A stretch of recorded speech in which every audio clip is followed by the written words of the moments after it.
Welcome to Friday Friends, RI Elder Info's weekly look at the organizations and individuals providing resources for Rhode Island seniors, caregivers, and professionals.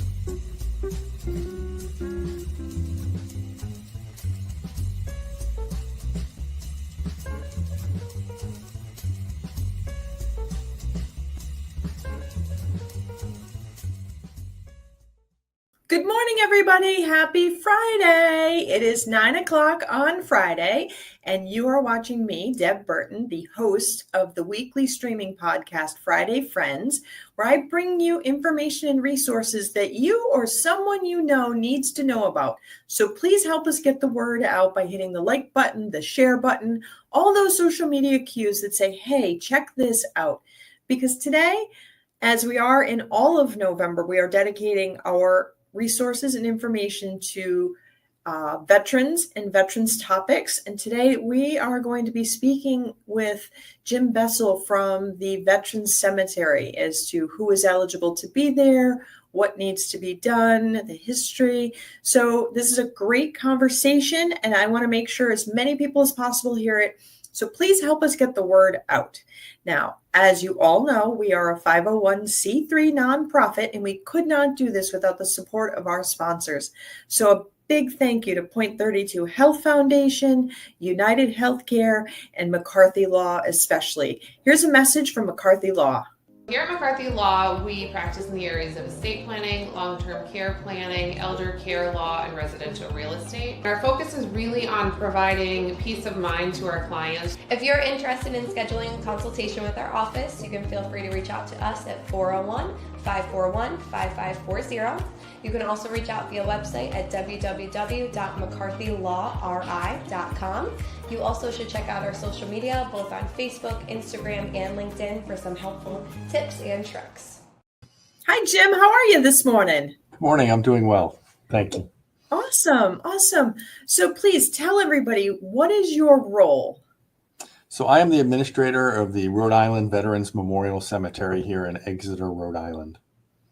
Excellent. And how long has that cemetery been there? Is that something that Rhode Island has always had for our Veterans? veterans? Cemetery has been open since 1974. So we're in our 51st year. Okay.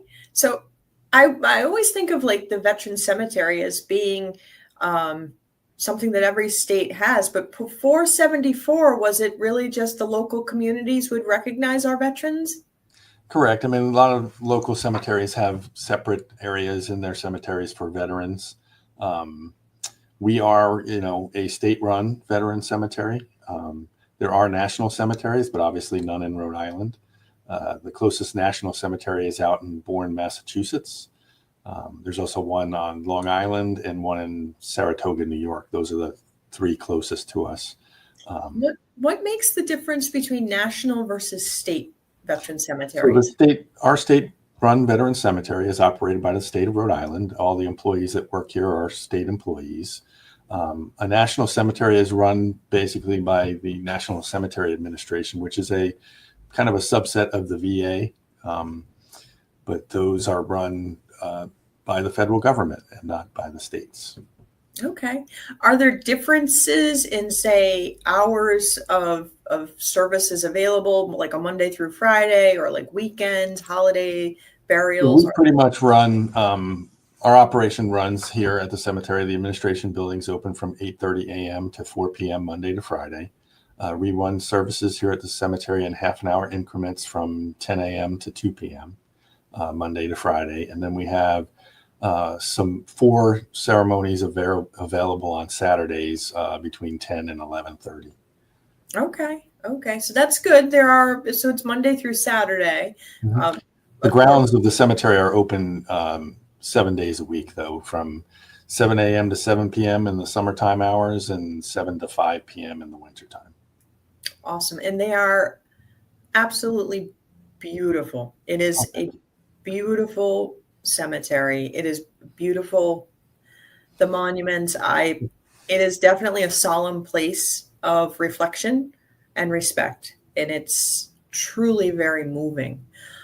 What are the eligibility criteria for veterans to be able to be buried there? So for veterans of the services, it requires a minimum of 2 years of active duty service and an honorable discharge. We also allow retired members of the National Guard and Reserve, as long as they serve a minimum of their 20 years to retirement.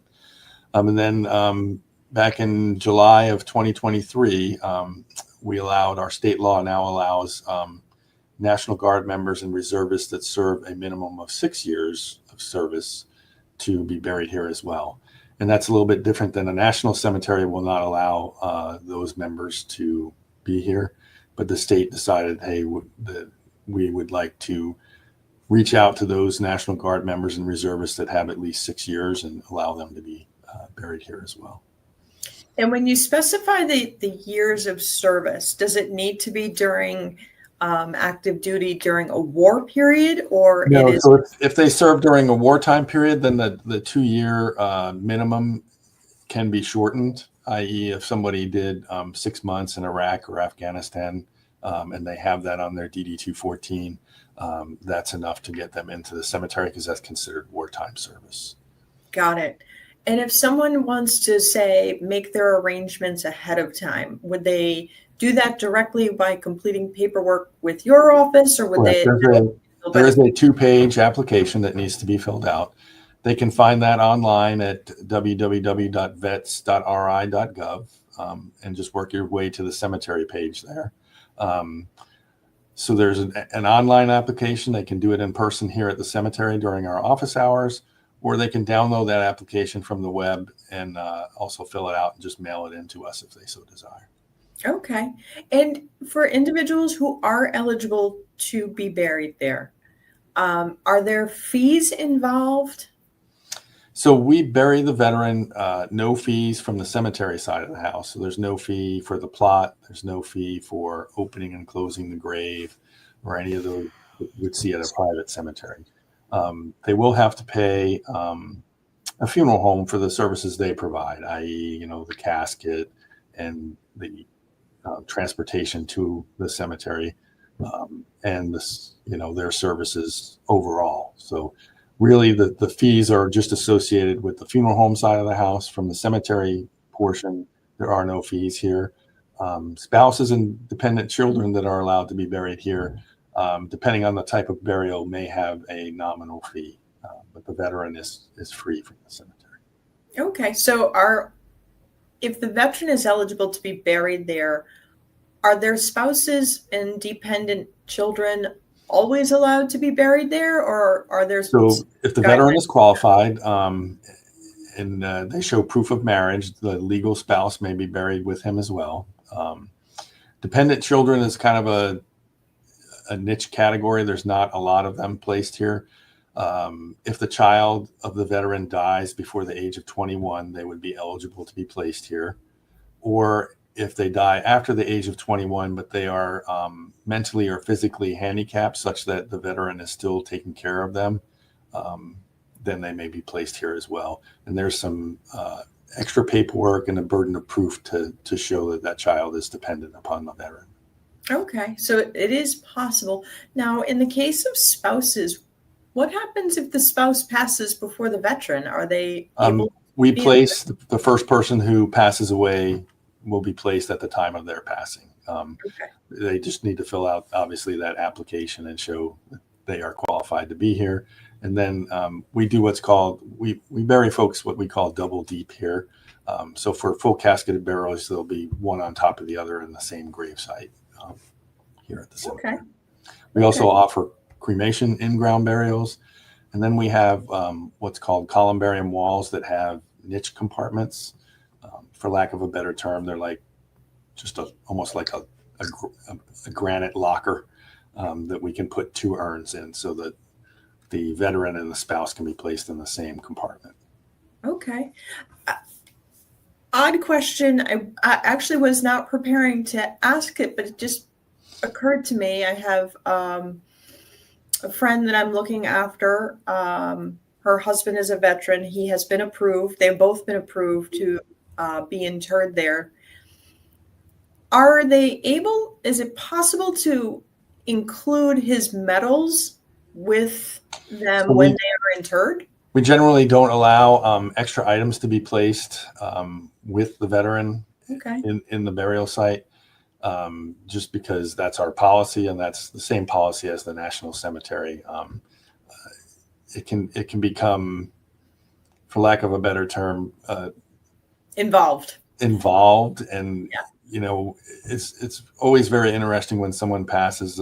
Family dynamics are not always what you think they are, so it's better to leave that stuff with the family and let them work that out rather than put it into the gravesite.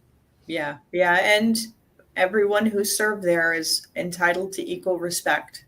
And I can understand where, you have some giant item in some areas and not others, where it kind of would take away from that. So that was not a question I was expecting to ask, but it just popped in that, that might be something that people are interested in doing. So I'm glad that you were able to clarify that. Mm-hmm. Now, if we're visiting the cemetery, but we're not 100% certain where our loved one or our friend is located, is there someone there that could help us find their site? So there is a what we call a kiosk building that houses our public restrooms.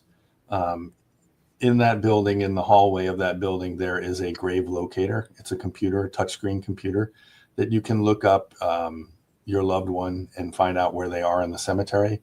Also in that building, right next to that grave locator, there's a huge map there. So you can kind of get your bearings and figure out where stuff is in the cemetery. When you do the grave locator, you do have the option of printing out that location right there at the computer. And then you can go in and it prints out the location on a map, so you can go in and find your loved one.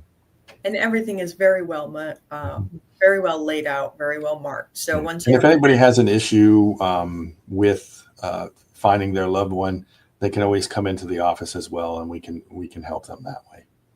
Awesome. That is wonderful. Now, I know we're coming up into the holiday season. With Wreaths Across America, does your cemetery participate in Wreaths Across America? So we do participate in Wreaths Across America. It's on December 13th this year, Saturday, December 13th. We host a ceremony at noon, starts at noon. There'll be a big tent out in the field right up at the top of the cemetery here. Everyone is welcome to come and attend. It's December, so it is cold, so be prepared. After the ceremony is over, we go out into the cemetery and place the wreaths that were donated through that organization. We have there's 45,000 people buried here currently. We have about 30,000 in-ground sites. We don't receive 30,000 wreaths every year. We generally get 3,000 to 5,000. So we kind of rotate around the cemetery each year to try and get everybody a wreath at some point. So we just kind of move around based on where we left off the year prior. Okay. If people wanted to participate with Wreaths Across America, it's not you directly that they would reach out to. It would be Wreaths Across America, right? Correct. The wreathsacrossamerica.org website is where you would go to donate wreaths to a specific cemetery. And then, like I said, we have our ceremony that starts at noon on the 13th. Everyone's welcome to attend. And as soon as that ceremony lasts about an hour, and then after it's over, we all walk out into the fields and place the wreaths. Awesome. Jim, I'm so glad that you were able to come on today and answer my questions, because I feel like there's a lot of folks who don't really understand the process and for who is eligible to be there, but also how to find your loved ones, to be able to pay your respects. So I'm really glad you were able to come on and share that information today. No problem. And I encourage everyone to go ahead and pre-qualify with us. So, fill out that application before you think you need it, because then it's here and it takes a lot of the burden off of your next of kin, because they don't have to go searching for your military documents, et cetera, and so on. So it's better to pre-qualify with us and have that in our computer, so it makes it easier for when that time does come around. Awesome. Very good. Thank you so much. I appreciate it. Oh, you're welcome. Thanks for having me. Yes.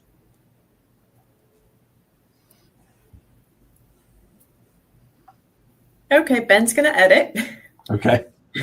Everybody, thank you so much for joining us today. It is a remarkable location. If you have an opportunity, please participate in Wreaths Across America at the Veterans Cemetery in Exeter. It is a beautiful location.